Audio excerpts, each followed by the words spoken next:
ہماری ضد اور انا میں رشتے فنا ہو جاتے ہیں۔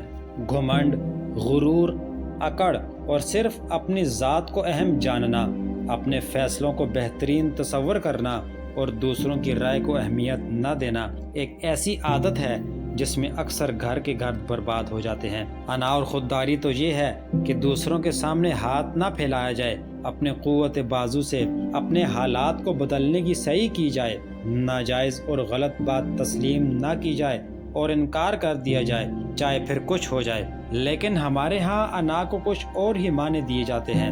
ہر کوئی اپنے اصولوں کے مطابق زندگی گزارنا چاہتا ہے۔ جھوٹی انا کے ہاتھوں کھلونا بنا ہوا ہے۔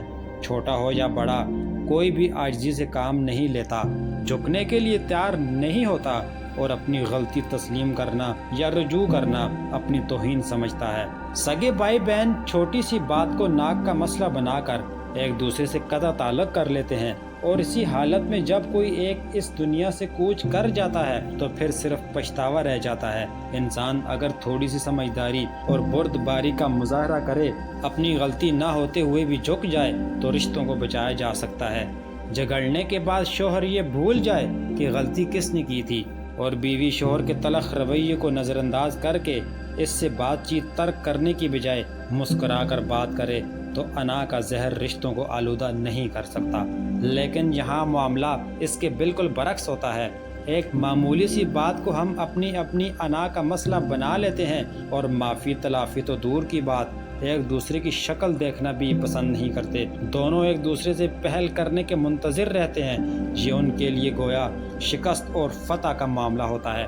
جھکنا اور انکساری سے کام لینا بڑے ظرف کی بات ہے، لیکن ہوتا یہ ہے کہ جھگڑنے کے بعد جیسے جیسے وقت گزرتا ہے، دونوں کے درمیان فاصلے بڑھ جاتے ہیں اور ضد اور انا جیت جاتی ہے۔ جب انسان ضد اور انا کا قیدی بن جاتا ہے تو اپنے آپ کو برتر اور دوسروں کو خود سے کم تر سمجھنے لگتا ہے۔ وہ خود غرض بن کر سوچنے لگتا ہے، اس کی نظر میں کسی شخص کی کوئی وقت نہیں رہتی، اور یوں وہ بھری دنیا میں رشتوں کے ہوتے ہوئے بھی اپنی ضد کی وجہ سے تنہا ہو جاتا ہے۔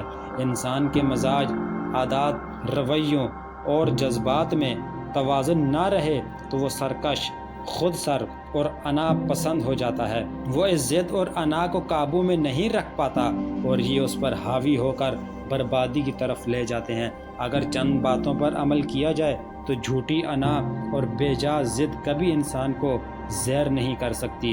سب سے پہلے تو یہ ماننا چاہیے کہ تمام ظاہری خوبصورتی، شان و شوکت اور ایسی دیگر خوبیاں اور اختیارات جو کسی کو دوسرے انسان کے مقابلے میں حاصل ہیں، یہ سب قدرت کی عطا ہیں، اور یہ اس کی آزمائش اور امتحان ہے۔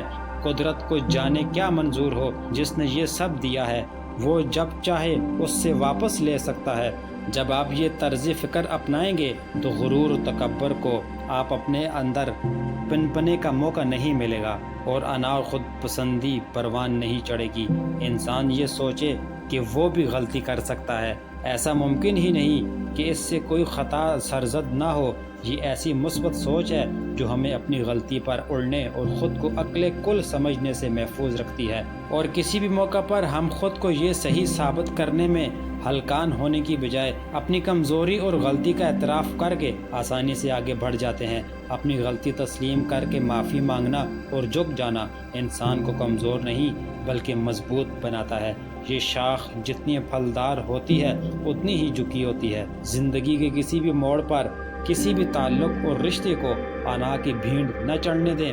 آپ خوش مزاج بنیں، تلخی اور رنجش کے موقع پر خوب سوچ سمجھ کر فیصلہ کریں۔ زندگی میں بہت سی باتوں کو نظر انداز کرنا پڑتا ہے۔ زوجین آپس میں، اپنی اولاد کے حوالے سے، نوجوان اپنے بڑوں سے، عزیز و اقارب اور دوست ایک دوسرے کے لیے نرمی برتیں۔ کسی موقع پر ضد، انا اور برتری کے احساس میں مغلوب ہو کر دور ہونے کی بجائے اپنی غلطی تسلیم کر لیں اور اس پر شرمندہ ہوں تو رشتے ناتوں کی خوبصورتی بڑھ جائے گی۔